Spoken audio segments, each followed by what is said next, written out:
आर्य समाज इंदिरा नगर की श्रद्धेय प्रधाना जी हर्ष चावला माता जी और इस महनीय समाज की मंत्राणी पद को सुशोभित करती हुई आदरणीय स्वाति गुप्ता जी, इस सुप्रसिद्ध समाज के सुयोग्य विद्वान आचार्य पुरोहित श्रद्धेय आचार्य अरुणदेव जी, हमारे बीच दर्शनाचार्य आदरणीय माननीय ज्योति खेमानी जी उपस्थित हैं, जो लकी जी हैं, उनके सुपुत्र हैं और बड़े ही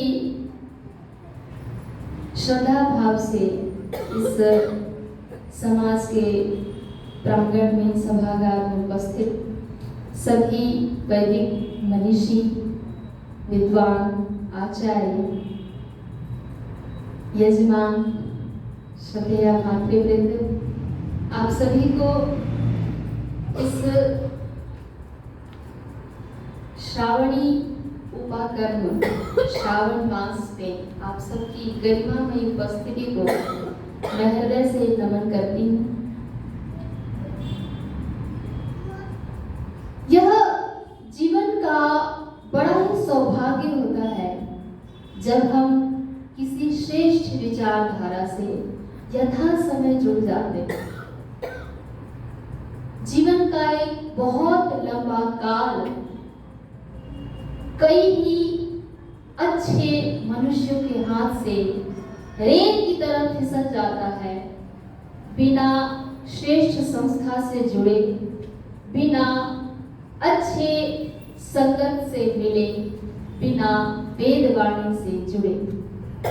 आप उन सभी करोड़ों व्यक्तियों में से श्रेष्ठतम है जो इससे वंचित हैं, लेकिन आपने वेद ज्ञान को संचित करने के लिए इस श्रेष्ठ समाज को चुना है। आइए इस श्रावण मास में, चूंकि आज ऋग्वेद शतकम महायज्ञ हुआ है और वेद के मंत्र का आप अर्थ न भी जाने, उसके सस्वर पाठ का क्रम न भी जाने, यज्ञ की प्रक्रिया को न जानते हुए भी यदि आप मन से तन से उपस्थित हैं, तो मुझे लगता है कि ये जो वेद की गंगा है आपको अपने आप में भिगो जरूर लेगी, थोड़ी देर के लिए डूबो जरूर लेगी। तो इस वेद गंगा यज्ञ की गंगा में स्नान करने के पश्चात थोड़ी देर हम चलते हैं ऋषिकाओं की ओर। ये भारत ऋषि प्रधान देश है, कृषि प्रधान देश है, गांवों का देश है, संस्कृति का देश है और इन सब के बीच इस देश में, इस संस्कृति में, भारतीय परंपरा में, सभ्यता ने ऋषिकाओं को कभी भी नजरअंदाज नहीं किया। और यही कारण है कि जब हम उपनिषद पढ़ते हैं तो याज्ञवल्क्य की सभा में गार्गी जैसी महाविदुषी के शास्त्रार्थ को देख पाते हैं।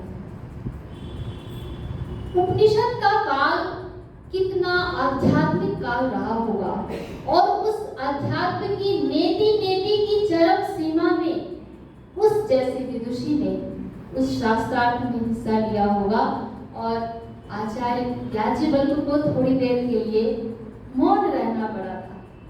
तो ये जो चारों वेद हैं, हम सभी जानते हैं कि इन वेदों का ज्ञान हमें ऋषियों के माध्यम से प्राप्त हुआ। किसी भी देश को अच्छे से चलाने के लिए, संचालित करने के लिए एक बढ़िया संविधान का होना बड़ा आवश्यक होता है। यदि संविधान नहीं होगा, कानून नहीं होंगे, नियम नहीं होगा, तो मनुष्य मनमानी करने लग जाता है। और हम जितने जितने विकसित होते चले जा रहे हैं, जितना जितना हमारा विकास चरम सीमा को छू रहा है, उतने उतने कानून नियम ज्यादा बनाने पड़ रहे हैं। इसका मतलब ये है कि विकास का कानून से बड़ा ही सीधा सा संबंध है।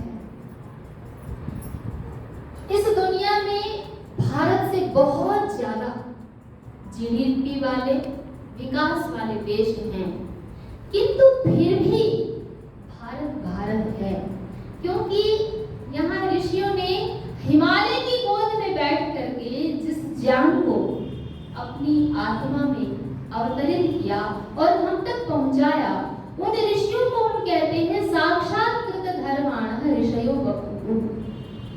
और साक्षात करने का मतलब होता है कि जिस प्रकार से उन्होंने ईश्वर से मंत्रों को प्राप्त किया, उसके अर्थों को, उसके रहस्यों को ठीक उसी प्रकार से अपने हृदय में अवतरित किया।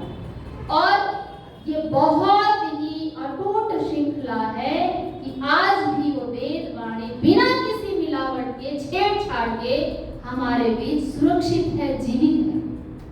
उनको सुरक्षित करने में, वेद मंत्रों को जीवित रखने में, उनके अर्थों को हृदयंगम कराने में केवल ऋषियों का ही नहीं, अपितु ऋषिकाओं का भी योगदान उतना ही रहा है।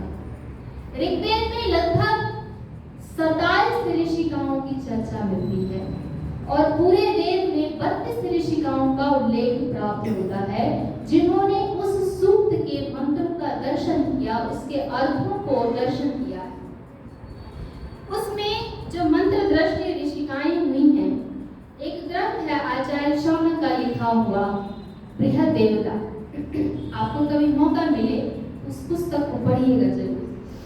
उसमें जो ऋषिकाओं का नाम है, उसका क्रम है घोषा, बोधा, विश्ववारा, अपाला, उपनिषद, ब्रह्मजाया, जुहुर नाम, अगस्त्यस्य, स्वसादिति, अदिति, इंद्राणी, इंद्रमाता, सर्मा, रोमशा, उर्वशी, लोपामुद्रा, नद्यः, लाक्षा, शार्कराजी, वाक्, श्रद्धा, मेधा, दक्षिणा, रात्रि, सूर्या, सावित्री, ब्रह्मवादिनी। ये सभी ऋषिकाओं के नाम बृहदेवता में आचार्य शौनक ने लिखा और यह प्रामाणिक ग्रंथ है, इसीलिए इसका प्रमाण मैंने आपको सुनाया। तो इस श्लोक में, इस पूरी की पूरी जो कारिका मैंने पढ़ी, उसमें 27 ऋषिकाओं के नाम आते हैं। अब प्रश्न ये उठता है कि क्या ऋषि होने के लिए और ऋषिका होने के लिए कोई विशेष गुण होता है क्या? भारतीय संस्कृति में कभी भी पुरुष और स्त्री के भेद में शास्त्रों में कहीं भी भेद दृष्टि प्राप्त नहीं होती है, और उसका जितना जागता उदाहरण ये आर्य समाज इंदिरा नगर है। यहाँ पर जितनी भी व्यवस्थाएं हैं, सभी मिलजुल करके बिल्कुल एक जैसी समानता के रूप में काम को संभाल रही। यहाँ पर मैं बहुत वर्षों से देख रही हूँ कि मंत्राणी जी, प्रधाना जी इस पूरे आर्य समाज को देख रही हैं। तो ऐसा कथन भी नहीं है कि वेद ज्ञान और वेद के अर्थों को समझने के लिए आत्मा का लिंग भेद होना जरूरी हो, ये आवश्यक नहीं है। तो जो गुण, जो कर्म, जो स्वभाव, जो लक्षण ऋषि को प्रमाणित करने के लिए शास्त्रों ने विहित किए हैं, ठीक वही गुण, वही कर्म, वही लक्षण और वही मेधा बुद्धि स्त्रियों के लिए भी शास्त्रों ने लिखा है। यदि इस गुण से विभूषित है तो वह भी ऋषिका है। पुरुष और स्त्री में ऋषिका होने में कोई भी भेद दृष्टि हमें शास्त्रों में नहीं दिखाई है। तो ब्रह्मवादिनी शब्द का अर्थ होता है ब्रह्म अर्थात वेद विद्या को जानने वाली स्त्री। ब्रह्म अर्थात उस ईश्वर के तत्व को समझने वाली स्त्री। और ब्रह्मवादिनी जो शब्द है, ये समस्त पद है, एक पद है। जैसे विद्यालय शब्द होता है, उसमें अलग अलग करेंगे तो एक शब्द निकलेगा विद्या और दूसरा निकलेगा आलय। तो इसमें ब्रह्म शब्द है और वादिनी शब्द है। तो दोनों को जब हम समस्त पद करते हैं तो वह ब्रह्म अर्थात वेद ज्ञान को समझने के लिए जिस आत्मा का स्तर, जो लेवल होना चाहिए, वह उस स्त्री में विद्यमान है, इसलिए उसको ब्रह्मवादिनी ऋषिका कहते हैं। ये शास्त्र की शास्त्रीय परिभाषा है। अब ऋषित्व की अवधारणा के प्रसंग में जब हम कहते हैं कि ऋषि दर्शनात्, ऋषि हम क्यों कहते हैं ऋषि को? क्योंकि वह दर्शन करने के कारण से, अतीन्द्रिय दृष्टा होने के कारण से, इन इंद्रियों की जो सीमा है कि हम बैठ रहे हैं तो हम सामने देख सकते हैं, पीछे देख नहीं सकते हैं, लेकिन इन इंद्रियों की जो सीमा को लांघ करके देखने की क्षमता रखने वाली स्त्रियां होती हैं, वह ऋषि का पद से विभूषित होती हैं। और इसी प्रकार से बहुत सारी परिभाषाएं हैं जो मंत्र दृष्टा, मंत्र दृग्भ्यो नमस्कृत्वा, जैसा कि आचार्य शौनक ने लिखा है, तो ये पूरी की पूरी जो परिभाषा है वो स्त्री ऋषिका के ऊपर भी घटित होता है। अब हम चलते हैं, एक ऋषिका हुई सरमा। ये ऋग्वेद के ही 10वें मंडल के 108वें सूक्त में प्राप्त होता है और इस सूक्त को हम जानते हैं सरमा पणि संवाद के नाम से। जब आप इसका भाष्य अन्य भाष्यकारों के दृष्टि से पढ़ेंगे तो आपको कई बार ग्लानि भी होगी, आश्चर्य भी होगा कि इस प्रकार का अर्थ कैसे हुआ है। लेकिन सरमा शब्द का अर्थ होता है जो सरणशील है, जो गतिशील है, जो ज्ञान की ओर गमन करने वाली है, श्री गतौ। और आचार्य यास्क ने मध्यम स्थानीय स्त्री देवताओं में सरमा शब्द का परिगणन किया है और मैत्रायणी संहिता में वाग को सरमा कहा गया है। वाग वही सरमा, सरमा शब्द का अर्थ क्या हुआ? वाणी। तो इस प्रकार से जो अंतरिक्ष में स्थायित्व लक्षणा विद्युत के रूप में गरजने वाली जो वाणी है, उसके लिए शास्त्र ने सरमा शब्द का प्रयोग किया है। लेकिन जब आप यजुर्वेद के भाष्यकार आचार्य महीधर को पढ़ेंगे, उन्होंने भी बहुत अच्छा अर्थ किया है। वे लिखते हैं कि सरमा कौन है? वे कहते हैं सह रमन्ते देवाः विप्राः यस्यां सा सरमा। जिस वाणी में, जिस वेदवाणी में, जिस वेदवाणी को समझने में सह रमन्ते साथ साथ रमन करते हैं विप्राः ब्राह्मण और देवाः दिव्य गुणों वाले, जो देने के स्वभाव वाले हैं, विद्वान हैं, आचार्य हैं, वे एक साथ रमन करते हैं। तो जिसमें देवता और ब्राह्मण समान रूप से रमन करते हैं, उस वाणी का नाम है सरमा। अब आश्चर्य ये होता है कि ऋषि ने महर्षि दयानंद ने सरमा को ऋषिका के रूप में कैसे अभिहित किया, उसको हम कैसे माने कि ये सरमा ऋषिका है? तो कहते हैं कि सरमा शब्द वाणी नामों में पढ़ा हुआ है और वेदवाणी को पढ़ने वाली जो स्त्री होती है, जो वैदिक आज्ञा को अपने कर्म के रूप में परिणत करती है, व्यवहार के रूप में जीती है, वह स्त्री होती है और वह ऋषिका के रूप में सरमा नाम से अभिहित होती है। अब आचार्य यास्क ने जो इस पर दृष्टि दी है, सरमा पणि संवाद में जो सामान्य प्रचलित अवधारणा है कि वो गौ को अन्वेषण करती हुई सरमा जाती है, पणि के साथ उसका संवाद होता है।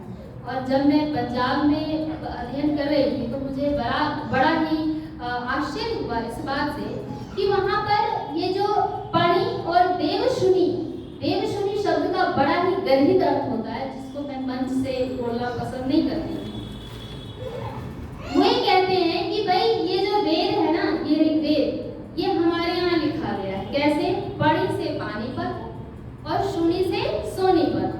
तो सोनीपत और पानीपत वाला इतिहास इस सरमा पणि वेद जो ऋषिका वाला इतना सुंदर अर्थ है, जिसकी चर्चा मैं करने जा रही हूँ, उसको वो इस रूप में अर्थ निकालते हैं। आप जानते हैं कि वेद में नित्य इतिहास है, वेद में अनित्य इतिहास नहीं है। क्यों नहीं है? क्योंकि वेद को किसी मनुष्य ने नहीं लिखा है, ये परमात्मा की वाणी है और परमात्मा की वाणी ऐसी है जिसमें आज तक मिलावट नहीं हुई है। गीता में, पुराण में, रामायण में, महाभारत में हजारों श्लोक लिख करके लोगों ने प्रचलित कर दिया, लेकिन वेद आज भी तद्वत हमारे पास उपस्थित है। तो वहां पर कहते हैं जो सरमा है उसको देवशुनि, शुनि शब्द का अर्थ होता है जो गति वृद्धि को प्राप्त करता है, टू ओष्मी गति वृद्धियों। तो कैसे? तो कहते हैं सरमा की दो अपत्य है। अपत्य का मतलब होता है संतान। अब अपत्य शब्द का अर्थ संतान क्यों होता है? इसलिए का अर्थ होता है जिससे हम पतित नहीं होते हैं, जिससे हमारी परंपरा नष्ट नहीं होती है, जिससे निरंतरता बनी रहती है। तो अपतनात् अपत्यम, हमारे जाने के बाद भी हम जीवित होते हैं। क्यों? अपने पुत्र और पुत्री संतान के रूप में। तो संस्कृत का एक एक जो शब्द है, भाषा विज्ञान की कसौटी पर आप पढ़ेंगे तो बहुत आनंद आएगा आपको कि इस शब्द का इतना वैज्ञानिक, इतना साइंटिफिक कैसे है। क्योंकि जो संस्कृत भाषा है वो एक एक धातु, प्रकृति, प्रत्यय पूरा का पूरा एज इट इज जैसा उस युग में था आज तक है, इसमें कोई छेड़छाड़ नहीं हुआ है। तो कहते हैं कि उषा दिन और रात रूपी दो पुत्र हैं, किसके? शर्मा के। तो कैसे? ये दोनों एक दूसरे के साथ निरंतर एक दूसरे के लिए देते हुए, समर्पित होते हुए इस सृष्टि को बनाते हैं। तो शर्मा के इसीलिए देवश्वानो, श्वा शब्द का अर्थ लोगों ने कुत्ता किया है, लेकिन यहाँ पर श्वानो शब्द वो दो अपत्य के लिए है, क्योंकि वो जगत को निरंतर वृद्धि को प्रदान कर रहे हैं, इसीलिए श्री गति वृद्धियों को। और इसीलिए देवशुनि शब्द का मतलब होता है कि जो देवों की इंद्रदूती बन करके, देखिए एम्बेसडर्स का जो काम होता है बड़ा कठिन होता है, तो इंद्रदूती के रूप में शर्मा जाती है और बड़ी से संवाद करती है कि हमारी गायें कहाँ पर हैं। कहने का मतलब ये है कि वेदवाणी को प्राप्त करने के लिए जो स्त्री अहर्निश तत्पर रहती है, उसको खोजने के लिए, गौ शब्द का अर्थ वाणी भी है, गौ शब्द का अर्थ पृथ्वी भी है, गौ शब्द का अर्थ सूर्य भी है, गौ शब्द का अर्थ विद्वान भी है, वाणी भी है। तो जब हम इस तरह से महर्षि व्यास की दृष्टि से इसका अर्थ करते हैं तो शर्मा वह स्त्री होती है कि जो विद्युत की तरह गरजने लग जाती है। कब? जब समाज में अन्याय होता है, जब वेदों के प्रति लोगों की अनास्था बढ़ने लग जाती है, जब परिवार में, समाज में अन्याय होता है, तो वह भी विद्युत की तरह गरजने लग जाती है। तो ऐसी जो भी स्त्री है समाज में, जो ऋषिका हुई है, उसको वेद ने शर्मा के नाम से संबोधित किया है। आप जब भी इस सूक्त को पढ़ें तो इस पवित्र दृष्टि से यदि पढ़ेंगे तो आप आनंद भी बहुत उठेंगे। इसी प्रकार से एक सूक्त का नाम है वागामृणी। वागामृणी भी ऋग्वेद का ही सूक्त है, जो कि 10वें मंडल के 25वें सूक्त में प्राप्त होता है। अम्भृण ऋषि की पुत्री आम्भृणी, और वह अपने आप को ईश्वर के साथ तादात्म्य अनुभव करती हुई कहती है, अहम राष्ट्रीय संगमनी वसुना, अहम उग्रा, अहम विवाचनी, अहम केतु, अहम मूर्धा। क्यों? क्योंकि स्त्री में संसार को गतिमान रखने की शक्ति परमात्मा ने प्रदान की है। स्त्री है तो सृष्टि है, स्त्री नहीं है तो सृष्टि। हम नवरात्रों में शक्ति की पूजा करते हैं, हम उन 9 दिनों में यह आराधना करते हैं, ये जो सृष्टि की प्रक्रिया है, जो शक्ति की आराधना है, वह मेरे घर में, परिवार में, समाज में अविच्छिन्न रहे। कोई भी पुत्री, कोई भी माँ यदि शक्ति के रूप में है तो वो घर सुरक्षित होता है, अच्छे हाथ में होता है। अभी आपने न्यूज सुनी होगी, बड़ा ही वायरल हो रहा है, लोग ठाकुर बाबा के चंगुल में फंसते जा रहे हैं। 100 करोड़ की फंडिंग, हम कहाँ जा रहे हैं? कैसे दिन आ गए हमारे राष्ट्र में, और सारी की सारी हमारी बेटियां कुसंस्कारित होती जा रही हैं, और इसीलिए इन लोगों के चंगुलों में फंसती चली जा रही हैं। लेकिन कहते हैं ना, अधर्मे नहीं धने तावत ततो भद्राणि पश्यति ततः सपत्नां जयति समूलस्तु विनश्यति। अधर्म पूर्वक व्यक्ति इतना बड़ा साम्राज्य खड़ा कर लेता है, उसकी कोठी देखी आपने, बंगले को देखा आपने। अधर्म पूर्वक व्यक्ति इतना ज्यादा बढ़ता चला जाता है, इतना ज्यादा बढ़ता चला जाता है, अपने शत्रुओं को भी जीत लेता है, लोगों पर काबू करना सीख जाता है। लेकिन अधर्म 100 साल के बाद भी 500 साल के बाद हमारे यहाँ राम राज्य आया, अयोध्या में राम की प्रतिष्ठा हुई। हम नहीं मानते हैं थोड़ी देर के लिए, लेकिन संस्कृति हमारी राम की संस्कृति है, तो संस्कृति हमारी सीता की भी संस्कृति जीवित रहती है। संस्कृति पर जो धब्बा लग जाता है वो 500 साल भी बाद मिट सकता है, मिट जाता है। ये जीता जागता उदाहरण है हमारे सामने।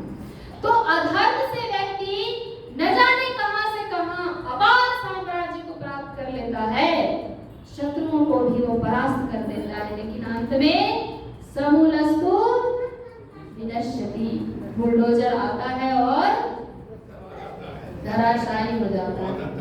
यदि आप धर्म का सूत्र पकड़ करके चल रहे हैं, आपकी गति कछुए जैसी हो सकती है, आपकी गति चींटी जैसी हो सकती है, लेकिन यदि धर्म का सूत्र आपने पकड़ा हुआ है तो वो नष्ट कभी भी नहीं होगा।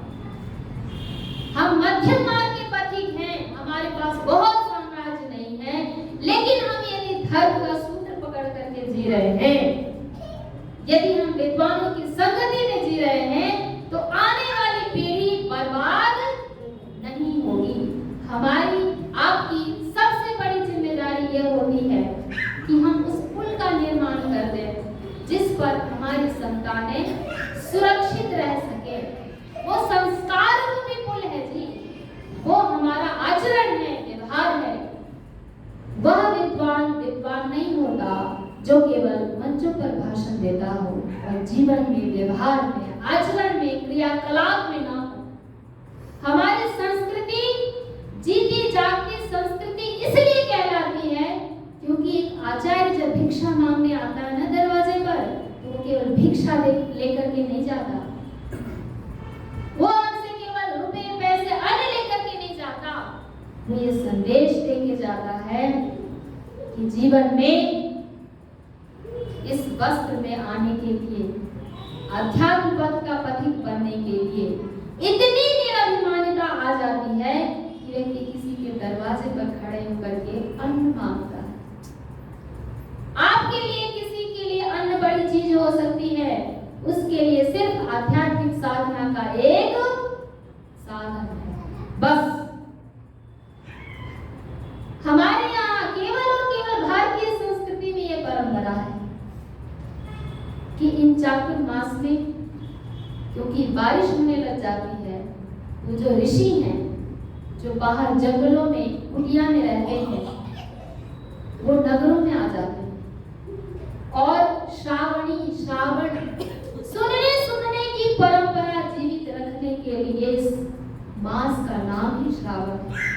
हमारे कैलेंडर बदल गए, हमारी तिथियां बदल गई, लेकिन हमारी परंपरा आज भी जीवित है और हम ये मानते हैं कि ये श्रावण मास वेद को सुनने के लिए आया है। हम ये मानते हैं कि ये श्रावण मास हमें 1 महीने के लिए आध्यात्मिक साधना की ओर ले जाने के लिए आया है। मैं चर्चा कर रही थी ऋषिकाओं की। वागांभृणी ऋषिका जो अम्बरण ऋषि की पुत्री है, वो कहती है कि मैं स्वात्मानम अस्तौ, उसने अपनी आत्मा का स्तवन किया। क्या स्तवन किया? सच्चित सर्व सुखात्मक सर्वगतः परमात्मा देवता, इस सूक्त का देवता। और तेन येषा तादात्म्यम् अनुभवन्ति सर्व जगत रूपेण सर्वस्य अधिष्ठात्वेन अहमेव सर्वं भवामि, कि मैं ही सब कुछ हूँ, क्योंकि ईश्वर आपने मुझ में वह शक्ति प्रदान की है, मुझे वाणी प्रदान की है। इसीलिए मैं संसार में क्या कर्तव्य है मैं उसके लिए बोलूंगी। और वो वाणी, स्त्री की जो वाणी होती है, वो इस रूप में जब समाज में आती है तो निश्चित रूप से वागांभृणी जैसी जो ऋषिकाएं हैं, वह आत्म गौरव से, आत्म स्वाभिमान से, आत्म तेज से उद्दीप्त होकर के वो कहती हैं, अहम राष्ट्रीय संगमन वसुना अहम केतु। जैसे इस आर्य समाज के ऊपर ओम का झंडा पताका फहराता है और लोग दूर से ही देख करके कह देते हैं कि आर्य समाज मंदिर आने वाला है, यही आर्य समाज मंदिर है। मेरे घर में भी ओम की पताका है और मेरे पिता का ये वचन है कि इस झंडे को देख करके कोई घर चला आए तो उसको भूखा जाने और उस पूरे परिसर में, समाज में ये बात प्रचलित है। कोई भी आएगा, महर्षि दयानंद का भक्त है, आर्य समाज का भक्त है, देव दयानंद का पथिक है, वेदवाणी का पथिक है, सेवक है, उसको कभी भी किसी भी समय आने के लिए कोई मनाही नहीं है।